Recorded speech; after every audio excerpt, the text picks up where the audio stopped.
After the derailment this past Sunday, the mayor was nowhere to be found. In fact, he was golfing Bermuda when told he finished his round and came back later on that evening. Not the first time. Go back 2 years ago when we had the big blizzard. The mayor responded when asked why he wasn't there. He said the problem is the mayor would have no private life. Couldn't be with his kids when you have the press following you around all the time.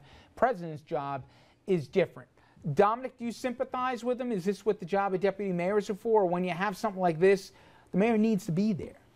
The mayor does need to be there. By nightfall, he was at the scene on Sunday. Cut the guy a break. Should he have to tell us where he's going? Because he didn't give his whereabouts. I believe the mayor should inform the city of New York through the media where he's going. But this is the end of his third term. He has 30 days left. Cut him a break. I mean, come on.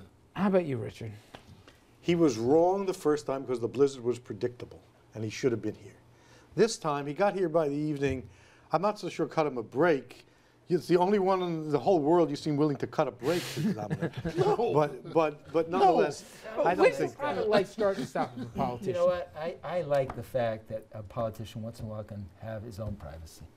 And I respected that. But if you're a mayor, is it kind of like as a governor or a president, people should know where you are? If you can be back there in time, good enough. You don't need to know where he spent 3 hours earlier.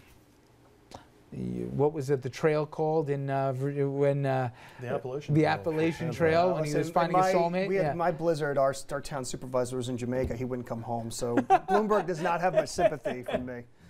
Andrew, I think there's a responsibility. I think Richard hit it right on the head. There's stuff that you can predict, then you should get back, especially when you're an executive. Right. Obviously, there's always going to be unexpected things, and you really can't expect the unexpected. But why do you have to tell people where you are all the time? Well, I think that's a responsibility of any executive. We should know where you are. At least tell me what country you're in. How about that? I mean, Chris Christie tells us what state he's in all the time. I respect him for that. And there's a lieutenant governor who has his job when he's not in the state. So you need to know who's in charge. You know, I'm not going to lose sleep about it. Fine. But taking Andrew out of this, this is mostly an argument driven by reporters that want to know every single detail. And they have some reporters that are not nice people. Do you see how and he they says want to know everything? Spits the words out? Yeah, because they want to know everything. Dominic, you don't have a right to know everything. Dominic, I love you, I respect you, but you've got less respect for reporters than any reporter I've ever met. I do. You know why? You know why? Because I know some reporters that are not nice people, and I know some reporters that judge people much harsher